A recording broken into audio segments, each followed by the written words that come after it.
अपने वेखन सुनने वाले तमाम भरावां नूं खुश आमदीद जीवन गार्लिक फैमिली नूं।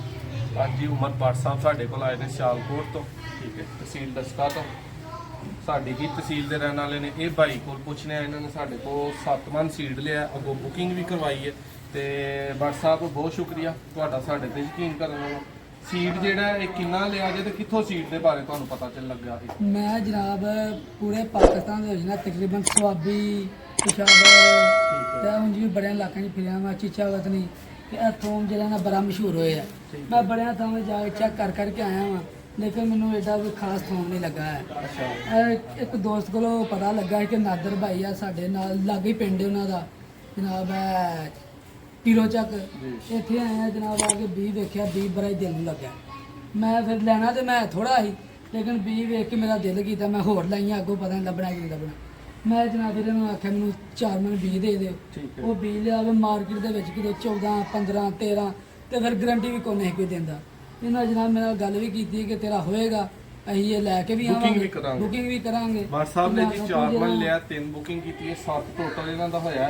रेट इन्होंने जेड़ा मार्केट 14 15, लेकिन इन्होंने 12,000 पर किलो रेट लाया। बड़ा प्यार करके ना मैनूं थोम दिता होवे ते तुहाडे अगे भी रिक्वेस्ट अपील करने एवें किते दा ना लवायो, ऑथेंटिक बंदे को ਇਹਦੇ ਵਿੱਚ ਬੜੀ 2 ਨੰਬਰੀ ਹੋਣ ਡਈ ਹੈ, ਜਿਹਦੇ ਨਾਲ ਪਿਆਰ ਮੁਹੱਬਤ ਤੇ ਤਲੋਗੇ ਤੁਸੀਂ ਉਹਦੇ ਕੋਲ ਥੋਮ ਲਵੋ, ਭਾਵੇਂ ਥੋੜਾ ਲਵੋ ਜਾਂ ਬਹੁਤਾ ਲਵੋ ਜਨਮ ਜੀਵਨ ਭਾਵੇਂ 1000 ਮਹਿੰਗਾ ਤੇ ਭਾਵੇਂ ਕੀ ਸਸਤਾ ਲਵੋ ਜਨਮ ਦੋ, ਕਿਉਂਕਿ ਇਹਦੇ ਵਿੱਚ 2 ਨੰਬਰੀ ਬੜੀ ਹੋਣ ਡਈ ਹੈ। ਇਹ ਜੀ ਓਰੀਜਨਲ ਜੀਵਨ ਦਾ ਜਿਹੜਾ ਸਾਡੇ ਕੋਲ ਸਾਈਜ਼ ਹੈ ਨਾ ਦੋਸਤੋ, ਸਾਡੇ ਘਰ ਦਾ ਥੋਮ ਇਹ ਉਹਦਾ ਹੈ। ਬਸ ਸਾਹਿਬ ਤੁਹਾਨੂੰ ਪਤਾ ਕਿੱਥੋਂ ਲੱਗਾ ਸੀ ਜੀਵਨ ਦੇ ਬਾਰੇ ਚ, ਕਿਸ ਤਰ੍ਹਾਂ ਆਗਾਈ ਹੋਈ? ਸਾਡੇ ਪਿੰਡ ਰਫਾਨ ਸਾਹਿਬ ਨੇ ਸਭ ਨੂੰ ਪਹਿਲਾਂ ਉਹਨਾਂ ਲਾਇਆ ਜੀਵਨ ਥੋਮ, ਤੇ ਲੋਕ ਕਹਿੰਦੇ ਨੇ ਬੰਦੇ ਨੂੰ ਸ਼ੁਦਾ ਹੋ ਗਿਆ। ਅੱਛਾ, ਕਿਉਂਕਿ ਇਹ ਵੀ ਕੋਈ ਥੋਮ ਹੈ ਜਿਹੜਾ ਐਡਾ ਮਹਿੰਗਾ ਥੋਮ ਹੈ, ਜਿਹੜਾ 10,000 ਰੁਪਏ ਕਿਲੋ 12,000 ਰੁਪਏ ਕਿਲੋ ਵਿਕੇਗਾ। ਸਾਨੂੰ ਤਾਂ ਲੱਗਦਾ ਇਹਨੂੰ ਜਿਹੜਾ ਨਾ ਦਿਮਾਗ ਮੁੱਕ ਗਿਆ। ਲੇਕਿਨ ਉਹਨਾਂ ਜਦੋਂ ਫਸਲ ਪੱਕੀ ਤੇ ਜਦੋਂ ਗਾਹਕ ਲੈਣ ਵਾਲੇ ਆਏ ਫਸਲ, ਤਾਂ ਲੋਕਾਂ ਦੀਆਂ ਫਿਰ ਅੱਖਾਂ ਖੁੱਲੀਆਂ ਰਹਿ ਗਈਆਂ। ਲੋਕਾਂ ਮੂੰਹ ਵੱਢ ਲਏ, ਮੂੰਹਾਂ ਚੁੰਗਲਾਂ ਰੱਖ ਲਈਆਂ, ਬਣਿਆ ਕੀ ਹੈ। ਉਹਨਾਂ ਮੇਰੇ ਖਿਆਲ ਤਕਰੀਬਨ ਕੋਈ 8 ਘੇਰੇ 7 ਮਨ ਲਿਆਂਦਾ ਵੀ, ਤੇ ਕੋਈ ਉਹਨਾਂ ਦਾ 70-75 ਲੱਖ ਦਾ ਹੋਇਆ ਹੈ। ਤੇ ਫਿਰ ਲੋਕ ਹੁਣ ਬਾਈ ਇਸੇ ਕੰਮ ਪਿੱਛੇ ਪਏ ਨੇ, ਇਹੀ ਜੀਵਨ ਲਾਣਾ ਤੇ ਜੀਵਨ ਲਾਣਾ। ਬੜੇ ਲੋਕ ਲੱਭਦੇ ਨੇ ਪਏ, ਐਵੇਂ ਕਿਤੇ ਦਾਣਾ ਲਵਾਇਓ, ਸਹੀ ਪਿਆਰ ਮੁਹੱਬਤ ਵਾਲੇ ਸਲਾਮ ਵਾਲੇ ਬੰਦੇ ਕੋਲ ਥੋਮ ਲਿਓ ਜੇ, ਕਿਉਂਕਿ ਇਹਦੇ ਵਿੱਚ ਬੜੀ 2 ਨੰਬਰੀ ਕਰਦੇ ਨੇ।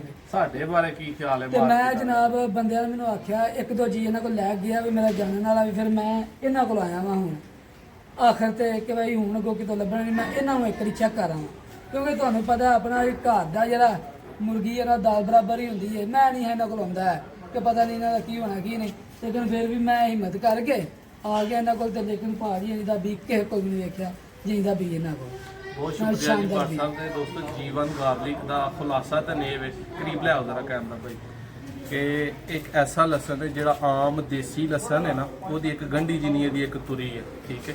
ਇਹ ਇੱਕ ਤੁਰੀ ਹੀ ਪੂਰੀ ਹੰਡੀਆਂ ਦਾ ਜਿਹੜਾ ਨਾ ਉਹ ਕੰਮ ਕਰ ਸਕਦੀ ਹੈ। ਤੇ ਇਹ ਫਿਊਚਰ ਚ ਆ ਕੇ ਇਹਦੀ 1 ਏਕੜ ਦੀ ਪੈਦਾਵਾਰ 300 ਤੋਂ 400 ਮਣ ਹੈ। 1 ਕਿੱਲੇ ਦੇ ਵਿੱਚ 15 ਤੋਂ 20 ਮਣ ਲੱਗਦਾ, ਇੱਕ ਨਾਲ ਚ 100 ਕਿਲੋ ਲੱਗਦਾ, ਠੀਕ ਹੈ। ਔਰ ਇੱਕ ਮਰਲੇ ਚ ਤਕਰੀਬਨ 5 ਕਿਲੋ ਲੱਗਦਾ। ਔਰ ਇਹਦਾ ਅੱਜ ਮਾਰਕੀਟ ਦਾ ਰੇਟ 14 ਤੋਂ 15,000 ਹੈ। ਇਹਨਾਂ ਨੂੰ 12,000 ਬੜਾ ਹੀ ਪਿਆਰ ਮੁਹੱਬਤ ਕਰਕੇ ਆਪਣੇ ਇਲਾਕੇ ਦੇ ਭਰਾ ਨੇ ਦਿੱਤਾ ਕਿ ਲਾਣ, ਅੱਗੋਂ ਇਹਨਾਂ ਕੋਲ ਖਰੀਦਣਾ ਵੀ ਹੈ, ਐਡਵਾਂਸ ਬੁਕਿੰਗ ਵਗੈਰਾ ਹੋਣ ਰਹੀਆਂ ਨੇ। ਤੇ ਅਥੈਂਟਿਕ ਬੰਦੇ ਕੋ ਸੀਡ ਲਵੋ, ਠੀਕ ਹੈ, ਲਾਜ਼ਮੀ ਲਾਓ। किसान भरा और परदेसी भरा खासकर लाजमी लान, थोड़ा लान ज़्यादा लान। इंशाल्लाह एक नेक्स्ट वीडियो च मिलांगे मजीद वीडियोज़ दी। अगर तुसी लान दा तरीका, खादां दा इस्तेमाल, 2 नंबरी तो किंज बचना है, 2 नंबर सीड ਜਿਹੜਾ ਉਹ ਕਿੰਜ ਦਾ ਹੁੰਦਾ ਹੈ, 1 ਨੰਬਰ ਕਿੰਜ ਦਾ ਹੁੰਦਾ ਹੈ, ਸਭ ਵੀਡੀਓਜ਼ ਚੈਨਲ ਤੇ ਤੁਹਾਨੂੰ ਮਿਲਣਗੇ। ਇੱਕ ਨੈਕਸਟ ਵੀਡੀਓ 'ਚ ਮਿਲਾਂਗੇ। ਇਹ ਸੀਡ ਵੇਖੋ, ਬਾਕੀ ਲੋਡਿੰਗ ਟਾਈਮ ਤੁਹਾਨੂੰ ਦਿਖਾਉਂਦੇ ਆ ਵੀਡੀਓ।